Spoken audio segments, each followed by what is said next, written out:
divided the workshop into 4 steps. Through these 4 steps, we would learn how to study intelligently. Before we move on to step number 1, I would like to share with you a very interesting story. It was a couple of years back. I was traveling to Rajasthan. The objective was to meet, interview and interact with students who had topped IITJ that year. He lived between a small village which was between Jaipur and Kota. So in order to reach his house, I got down of a bus, then I took Tanga. And when I was going to his house, he lived in a small village.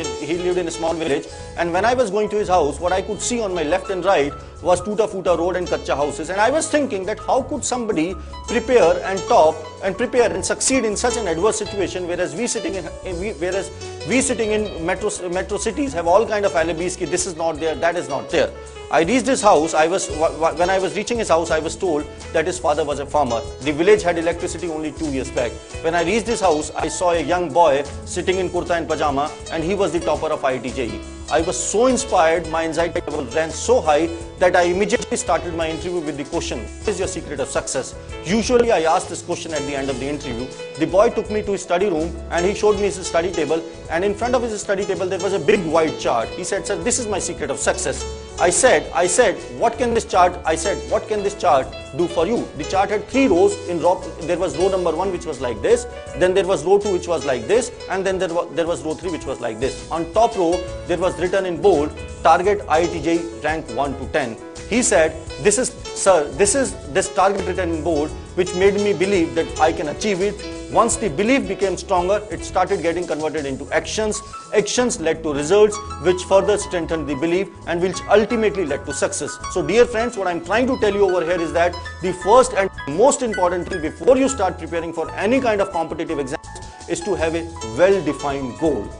Most of us have goals. ज़्यादातर लोग हम अपने goals तो बनाते हैं, पर फिर भी हम अपने goal को achieve नहीं कर पाते. The reason is that when you define a goal, the immediate step which comes into action is that we should have a plan. On how we would go and achieve that goal. We should have a plan on how we would go and achieve that goal. Most of us have our goals, but we do not have a plan. And it is not that we don't know that planning is important. We know that planning is important. We know that planning is very important. So we plan when we go out for a movie. When we go out for a movie, we plan कौन सी movie जाएंगे, कहाँ पे जाएंगे, किस time पे जाएंगे, and even to the extent कि किस सीट पे बैठेंगे. भैया हमें ये वाली सीट दे देना, भैया हमें ये वाली सीट दे देना.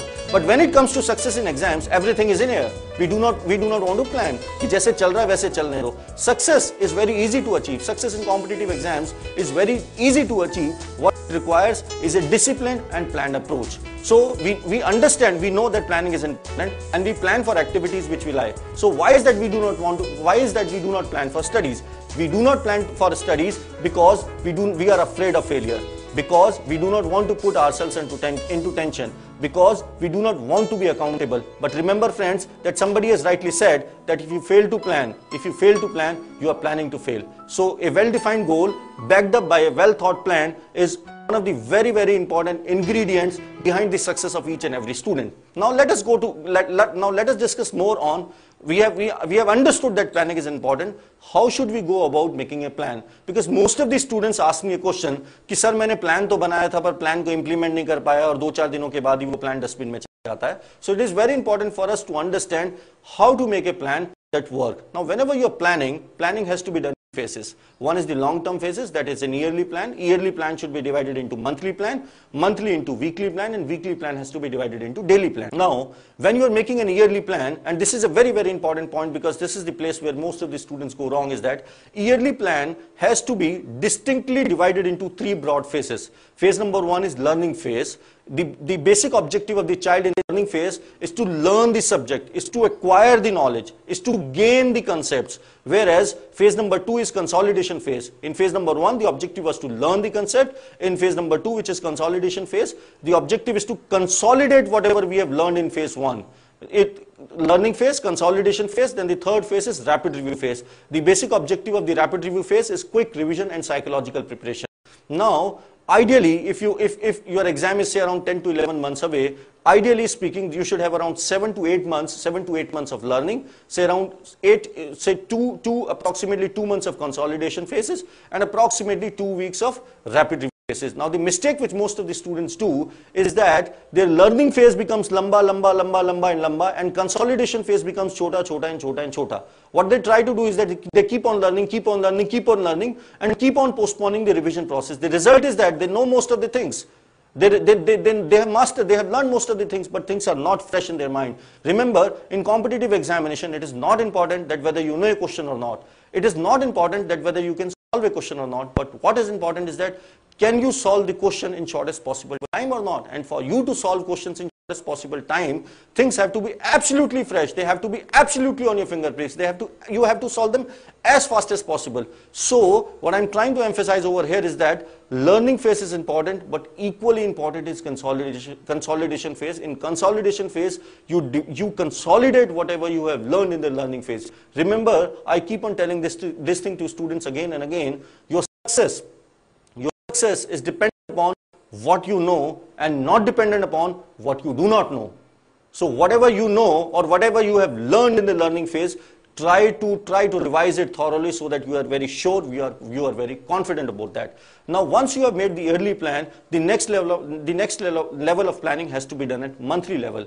In monthly level, it is advised that you should keep last 2 to 3 days of the month as free days. If you are able to do whatever you thought you would do in 28 days, you can do whatever you want to do in last 3 days.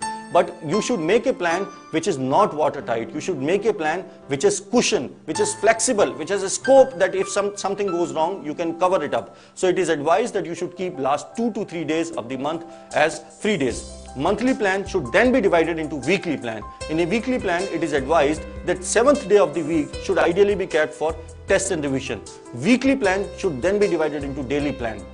Now in daily plan, there are a couple of things which are very important and which I like to highlight over here is that one is that the duration of one study session should not be of more than 3 hours. And international research says that the learning ability of an individual goes down dramatically after 3 hours. So it is advised that after 3 hours, you should take a long break. The duration of a long break can be anything from 90 minutes to 2 hours. Those 3 hours also, it is advised that after every 55 to 60 minutes, you should take a short break. The duration of a short break can be of say around 5 to 7 minutes. Now, what you should do in a short break is that, say, move around in the room, do little bit of scratching, have a glass of water, and again come back and studying. You should not go and make a call to your friend. You should not lie on the bed and close your eyes that let me close my eyes for 5 minutes and I'll start working after 5 minutes. Or you should not go and watch cricket. Let me see 2 overs, two overs. Because if you start getting involved in any of these activities, that break would not be a short break. So it is advised that the duration of one study session should be of 3 hours. After 3 hours, you should take a long break. Within those 3 hours, you should take a short break after every 55 to 60 minutes. Another thing which is advised while making a daily plan is that it is advised that you should have a short nap in the afternoon. Most of the students feel that they can concentrate better in the morning. By having a short nap in the afternoon, you can actually produce 2 fresh mornings in one single day. Another thing is that it is advised that last 1 hour or last half an hour before sleep should ideally be kept for revision. When you are sleeping, the body is sleeping, the mind is not. The mind is still working on the information which you learned or which you practiced just before you were sleeping. So if you devote half an hour before sleeping for revision, it will help in transforming information from short-term memory to long-term memory. It is always also advised that you should plan difficult subjects in sessions wherein you feel you can concentrate better. What I'm trying to say is that if you feel that you can concentrate better in the morning, 5 to 7 or 5 to 8, it is advised that the subject you feel is difficult, plan that session in the morning hour. Also, some of the other points which you should keep in mind whenever you are making a plan is that never overestimate a plan. This is the place wherein most of the students go wrong. Actually, when a student is thinking about planning, he is very enthusiastic. There is a lot of positive energy in a child when he is planning. So sometimes what happens is that if you can complete a subject in 4 hours, you plan that you will do it in 3 hours. Rather, what is suggested is that if you think that you can complete a chapter in 4 hours, plan that you will do it in 4.5 hours. What makes more sense is that if you are able to complete that chapter in 4 hours, you still have half an hour with you. If you are able to achieve what you thought you would in those 4 hours, you still have half an hour with you. You can do whatever you want to do. You go out and play, you can go out and play, you can go out and see a movie or whatever you want to do. But never overestimate your learning ability. Another thing when you are making a plan is that study the trend of the examination you are preparing for. Study the trend of the examination you are preparing for. Identify important topics or important units. Put important topics and unit in the beginning of the plan. For example, if you are preparing for IIT-JEE, you should know that in mathematics, the number of questions asked from coordinate geometry are less, and the number of questions asked from algebra and calculus are higher. So it is advised that algebra and calculus should be kept at the beginning of the plan, and probably trigonometry at the end of the plan. Another, last but not the least, the most important thing in making a plan that works is to continuously review it. This brings us to end of step 1. In step 1, we talked about positive attitude, we talked about defined goals, and we talked about well thought plan.